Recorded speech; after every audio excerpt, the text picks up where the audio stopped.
Cabin Fever. This is Eli Ross breakthrough film. It's released under Lionsgate. Released September 12th, 2003. Starring Ryder Strong and Jordan Larbo, whatever. And it's produced, written, and directed by Eli Roth, who, if you don't know who he is, he's the brains behind like Hostel and The Green Inferno, to name a few. Had a budget of $1.5 million and it made $30.5 million. It's modest profit, being like a theatrical release. So, yeah, basically, if you haven't seen it or heard of this is basically a group of kids rent out a cabin for spring break, and they go there and they meet the crazy weird locals, and yeah, and then they find out that there's this weird disease going around. They're not sure why, and then one of the girls contracts it, sort of like STDs, and yeah, and then they go searching for it, which ends up being tainted water supply and a whole pile of other weird shit. And yeah, basically it causes flesh eating disease, and yeah, it makes the locals are trying to keep it a secret, basically. It's a neat little film. When I was younger, I thought this was awesome and freaky, but now I just realize how corny it is.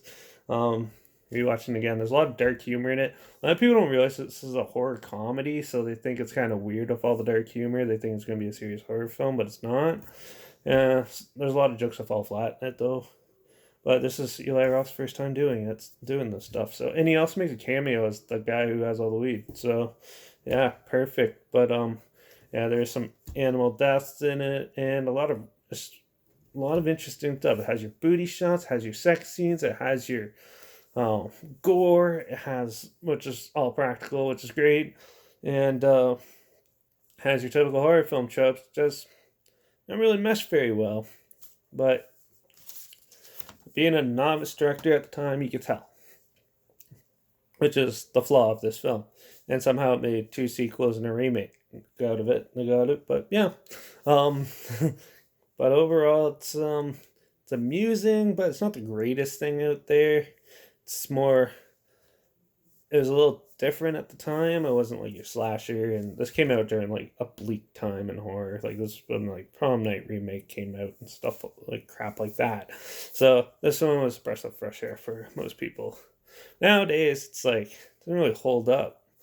It's very bland, and yeah, it's not much to it. And there's some random kung fu scene with a kid who's screaming about pancakes and biting people's hands. But I live in a small town, and I'm pretty sure there's kids that do that in this town. But yeah, um, yeah, but there's no one really relatable or likable. There's some that are funny to watch, but that they're gonna die, and most of them are throwaway characters, so you don't really have anyone to root for. And yeah, it's just flaws of being a new director and writer. So um, the idea was good, but the execution was a little subpar, I believe. Gore effects are awesome in this. It's all practical and freaky, and the way they started showing the like disease taking over people's bodies, they actually did a good timing and the good way.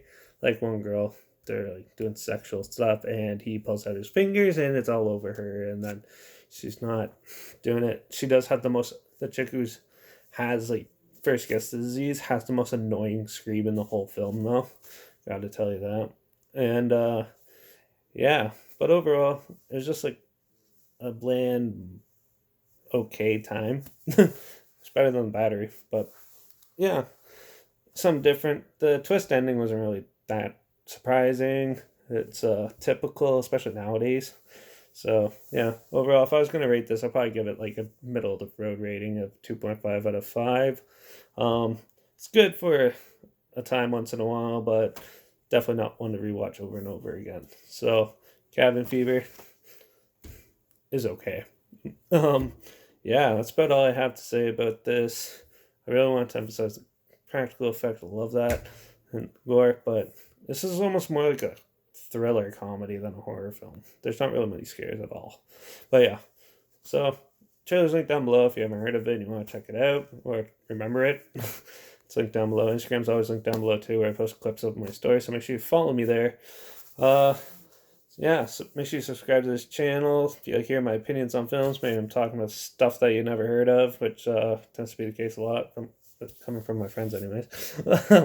Yeah, so make sure you subscribe, like the video, share it if you want, whatever, and comment down below if you've seen it. Let me know what you thought, and comment other horror films you want to hear my opinions on. I'll try my hardest to get to them as soon as I can. So that, yeah, I'm gonna go off and do another review since quarantine's pretty boring. And yeah, hopefully flesh eating disease doesn't get to me. It would be really cool seeing that in real life though.